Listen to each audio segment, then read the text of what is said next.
안녕하십니까, 강동원 변호사입니다. 이번엔 수익형 부동산에 관해서 좀 말씀드리려고 하는데요.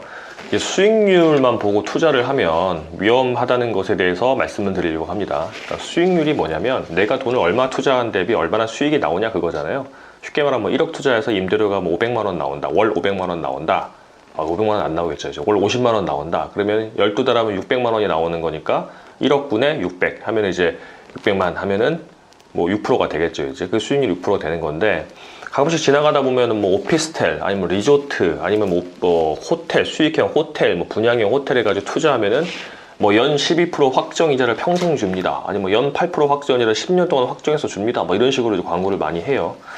근데 아시다시피 정기예금 이자가 요즘 뉴스 보니까 뭐 0%대도 나왔다고 하는데, 아주 높아야 2%, 2%도 거의 없죠. 뭐 1. 몇 프로, 뭐 0. 몇 프로 되게 하는데, 이게 8%씩 12%씩 나온다는 게 사실은 상식을 벗어나는 거잖아요. 뭐 만약에 그게 되기만 한다고 한다면은 돈 있는 사람 다 싸들고 와가지고 다 거기다 맡기겠죠.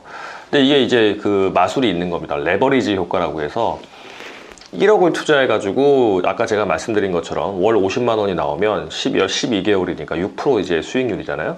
그런데 이거를 2억짜리를 갖다가 내가 1억을 이제 투자를 하고 1억을 대출을 받아요.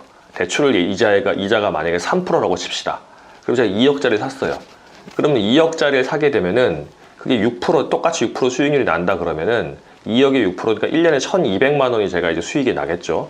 그런데 그 1200만 원 수익이 다 제 게 아니죠. 왜냐하면 1억을 대출을 했을 때 3%로 빌렸으니까. 그럼 1억에 대한 3% 이자는 300만 원 아닙니까? 그럼 내가 결론적으로 내가 1억을 투자해서 1억을 대출 받아서 이렇게 뭐 이자도 내고 임대 수익도 받고 해가지고 나오는 수익은 결국은 900만 원이 되겠죠. 1200만 원에서 300만 원을 공제한 900만 원이 될 겁니다. 그러면 저의 최종 수익률은 1억을 투자해서 연 900만 원이 나오니까 수익률이 9%가 되는 겁니다, 이제. 이게 이상하죠? 아까는 똑같은 수익형 호텔이고 똑같은 1억을 투자했는데 앞에는 6%밖에 안 됐고 뒤에 거는 9%가 됐잖아요. 그거는 레버리지 효과. 이 지렛대를 영어로 레버리지라고 하는데 지렛대 효과죠. 대출을 받아가지고 지렛대를 한 겁니다. 쑥쑥 힘을 주니까 그 1억에 대해서는 대출받은 1억에 대해서는 내 돈이 아니지만 어디서 빌려와가지고 그 이자를 주고 그 1억에 대한 6%만큼 600만 원이 나는데 그 3%만큼 이자를 떼고 나니까 300만 원이 남잖아요. 내 돈이 아닌 건데 지렛대를 이용해서. 그러니까 수익률이 높아지게 되는 거죠. 똑같은 돈을 투입을 해도. 대부분의 수익형 호텔, 분양형 호텔, 오피스텔, 뭐 리조트 이런 데가 다 그렇게 광고를 합니다. 그러니까 이게 이제 얼마에 뭐 3억에 이제 분양을 하는데 본인의 실투자금이 1억 정도 있게 되면 2억에 대해서 자기들이 대출을 몇 프로로 이제 연결을 해줄 건데, 그럼 전체 3억에 대해서 몇 프로가 나니까 그 이자 빼고 나면 실수익률이 얼마입니다. 라고 이렇게 하는 거죠. 그러니까 사람들이 이제 여기 혹해가지고 1억 할 거를 갖다 한 3억 가져가지고 호실 3개 정도만 계약하고 막 이렇게 이런 식으로 하는 겁니다. 그럼 아까 제가 설명드렸던 것처럼 하게 되면은 각 호실당 9%씩 나니까 900만 원 곱하기 3 하면 2,700만 원의 수익이 나는 거죠. 그러면 내가 3억 내서 2,700을 1년에 2,700씩 이렇게 가져오게 되는 거니까 괜찮다. 그러면서 노후 수입 뭐 이렇게 해가지고 진행을 하게 되는 겁니다.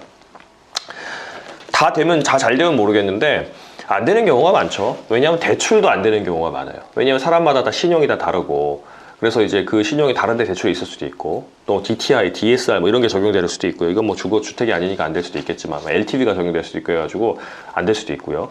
또 대출이 된다고 하더라도 자기가 이자는 자기가 내야 되는데 이자를 낼 뭐 소득이 없다든가, 아니면 이자를 낼 수 있다고 하더라도 근데 그게 이제 나중에까지 계속 내야 될 텐데, 아니면 이자 후불제 같은 거 많이 하잖아요. 이제 뭐 이자 뭐 무이자 이렇게 결국은 근데 다 분양가에 녹여 있는 거긴 하지만, 뭐 그래서 그거 뭐 이자를 못 낸다 그러면 대출도 안 되겠죠. 대출을 뭐 이제 회수당하겠죠. 이제 뭐 그런 식이 되니까 수익이 만나는 경우가 많고, 어찌 대출 이자도 잘 내고 해가지고 준공까지 가려고 그러는데 준공이 안 되는 경우도 있고, 또 준공이 된다고 하더라도 또 입주, 이런 수익형 호텔이나 뭐 이런 상업용 부동산 같은 경우는 입주를 이제 가서 장사할 수 있는 시기가 되는 걸 입주라고 보통 많이 표현을 하는데, 뭐 사용검사가 안 돼가지고 입주가 안 된다든가, 사용검사가 돼도 자기들의 내부 집기, 뭐 TV라든가 뭐 냉장고라든가 뭐 주방시설, 뭐 소파 이런 것들이 다 들어오지 않아가지고 영업이 안 된다든가, 아니면 영업을 시작했는데 그 주위에 너무 호텔이 많아가지고 수익이 안 난다든가, 뭐 최근 외부 효과처럼 뭐 중국의 뭐 코로나 바이러스 때문에 중국 그 관광객이 적어진다든가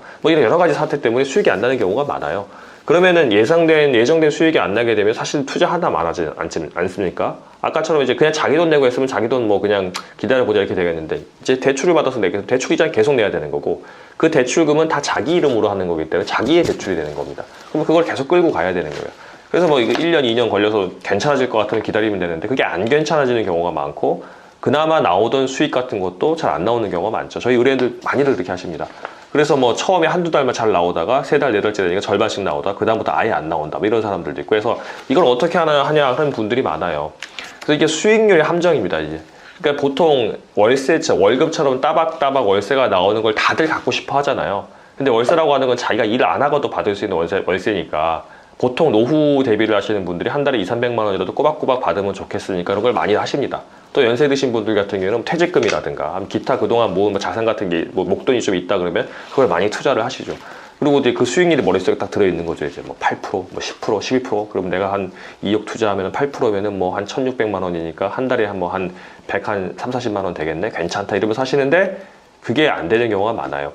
그러면 이제 이거 가지고 어떻게 하냐 많이 오십니다. 제가 요거 어떻게 뭐 해결하는지는 몇 번 말씀드렸던 것 같은데, 뭐 간단하게 요약하자면 계약 자체를 해지해버리고 내 돈 다 돌려달라 이렇게 하는 게 제일 좋고, 그게 아니다 그러면 유지하면서 장사가 잘 되게 이제 관리단을 구성해서 관리단이 이제 영업을 한다든가, 아니면 그 관리단이 자기는 뭐 호텔을 영업한 경험이 없으니까 호텔을 잘 운영하는 이런 이제 호텔을 운영하는 업체와 연결을 시켜주고 한다든가, 그게 아니면 이제 수익을 못 받은 거 수익이라도 내놔라 이렇게 한다든가 여러 가지 방법이 있는데, 그건 뭐 제가 여러 번 말씀드렸었고 나중에도 말씀드릴 거니까, 일단 제가 지금 말씀드리고 싶은 거는 뭐 상업용 부동산에 투자를 할 때 수익률 자체에 너무 이렇게 몰입해가지고 거기에 빠지지 않으셨으면 좋겠다 말씀드리는 겁니다. 수익률이라고 하는 거는 레버리지까지 다 해서 나오는 거고, 그게 첫 번째고, 두 번째는 확정 수익이 이렇게 나온다고 하더라도 그 확정이라는 게 뭐가 담보가 잡히거나 아니 국가가 지급보증을 하거나 이런 게 아니에요. 그냥 채무자인 운영사가 10년 동안 장사 열심히 해가지고 그리고 수익률을 맞춰보겠습니다 라고 하는 거예요. 내가 맞추겠습니다 라고 하는 건데, 제가 아무리 약속한다고 하더라도, 뭐 운영사가 아무리 약속한다고 하더라도 장사가 안 되면 방법이 없잖아요. 그러니까 채무자는 돈 제가 빌려갔으니까 1년 후에 제가 1억 빌려갔으니까 1년 후에 뭐 1억 500만 원을 줄게요. 다 썼어요. 그게 확약이거든요. 확정. 확자가 들어가니까 뭔가 있는 것 같은데 그거 아니고 약속이에요, 약속. 근데 약속이라는 게 돈이 있어도 안 지킬 수도 있는 거고, 돈이 없으니까 안 지킬 수도 있는 거잖아요. 그러니까 아무런 의미가 없습니다. 담보가 없으면.